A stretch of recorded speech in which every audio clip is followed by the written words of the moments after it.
So this is how easy it is to get started with Expo and React Native. You can easily create an app, and with help of the Expo Go app, you can easily preview it. And you might not need more for now. You can now follow along and preview your app changes on your real device. But maybe you don't want to use your real device only.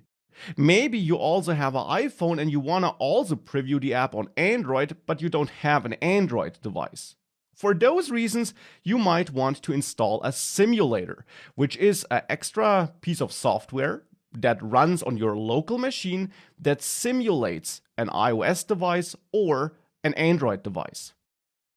Now for this, you can search for Android Studio to download Android Studio to get such a piece of software that allows you to run Android emulators on your local machine. On developer.android.com/studio, you will find a download link that allows you to download Android Studio for your operating system. And this can be downloaded for macOS and Windows. Now, the download can take a while, but make sure you do download and install it in order to be able to run emulators on your local device. Now for iOS, it's different. There you must open the App Store on macOS and search for Xcode and download this Xcode tool, which is Apple's developer environment for building iOS apps. Unfortunately, this is not available for Windows or Linux devices. So if you are on a Windows or Linux machine, you can't run iOS simulators through Xcode. This is a limitation applied by Apple. So unfortunately, on Windows or Linux, you can only build and test for Android. Actually, you will be able to build real iOS apps as well through some cloud build service, about which I'll talk a little bit later. But when it comes to previewing the app on an iPhone, if you don't own a real iPhone on which you can use the Expo Go app, or a macOS device on which you can install Xcode, you have to focus on Android instead. It is what it is. Now, once you did install Android Studio, you can open it and you should see a welcome screen that looks something like this, and that should have some more actions button. And in there you will find a virtual device manager. You can use this manager to build virtual devices, so to build emulators. So here I already have an emulator, but you can click on Create Device to build a new one, and here you can select from a broad variety of presets, like the Pixel 5, for example here. Click Next, then choose an Android version that will run on this emulator. And here I'll choose the API 32 version, which is the latest version in my case. Click Next, keep all the default settings here, and click Finish. And now this will create such a new emulator, and then you can click the play button to launch this emulator. And this will now launch this emulator on your device, so on your Windows or macOS or Linux device. I'll just increase it a little bit here. So that's now an Android phone, so to say, running on our computer. Of course, just a dummy phone, an emulator, but a real phone when it comes to testing Android apps.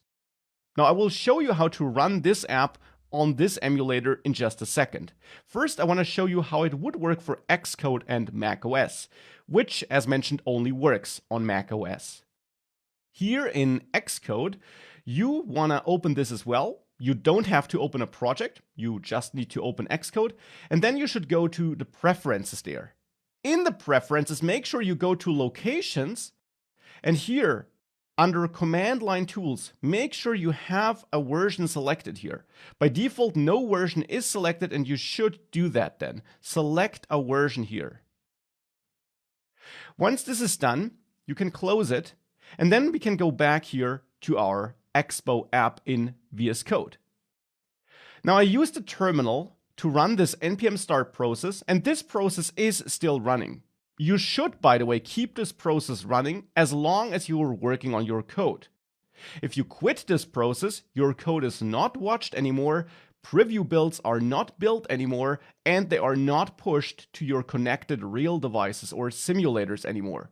You can always quit this process by pressing Ctrl+C, and you can then restart it by running npm start again. But as long as you're writing code, you should keep it running.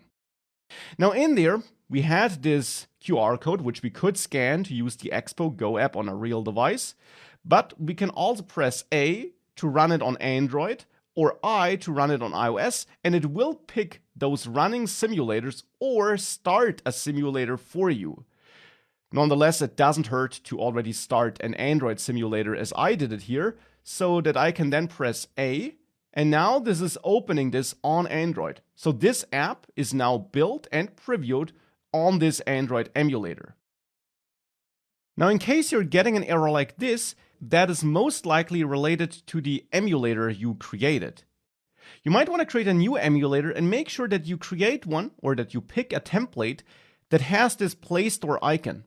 Because Expo needs to be able to access this Play Store, so the Play Store must be part of the emulator in order to download this Expo Go app, which is used for previewing, onto this emulator.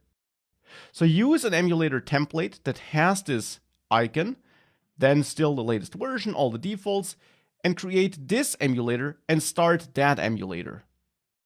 So now I'm launching a new emulator based on this new template here. And once this finished starting, we can again restart npm start maybe, and then press A again to find this emulator. It will be found automatically by Expo, and then it will install this Expo Go app onto this emulator and open our app there as well. We get this info screen, which we can close. We get this debug screen here, which we can use to reload the app, for example, or turn on certain debugging tools, but I will come back to debugging later. We can close this for now and see our app here. So that's Android.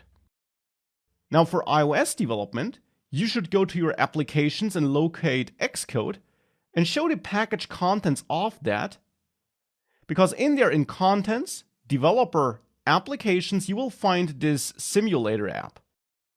And you can double click on this to start an iOS simulator. Now in this case, it's an iPhone 13 simulator. You can change this by clicking on it and going to the menu, and then under File, Open Simulator, you can choose all kinds of devices, but I'll go with iPhone 13 here. We can also increase this in size to make that a bit easier to view. And now we can press I here. You don't even need to restart npm start. You can serve the preview on Android and iOS simultaneously. So I just served it on Android. Now I will press I to also start it on the iOS simulator, which also should be detected automatically. And now Expo will also install the Expo Go app on that simulator and open this app in that Expo Go app on our simulator. So here it's opening up, and after a short while, and it only takes that long initially when this is all first installed and set up, of course, after a short while, we will see our app preview on this device as well. Here we go, it's loading up now. And now we see Hello World here as well. So now we can preview our little application on a real device, as I showed it to you a couple of minutes ago, and on those simulators like this.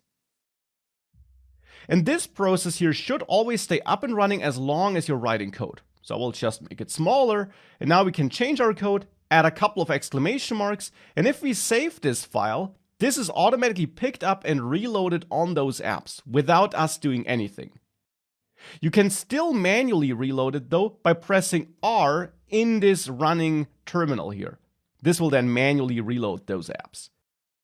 And that's the development environment we will use for this course. This is now what we need to dive deeper into React Native and this course here.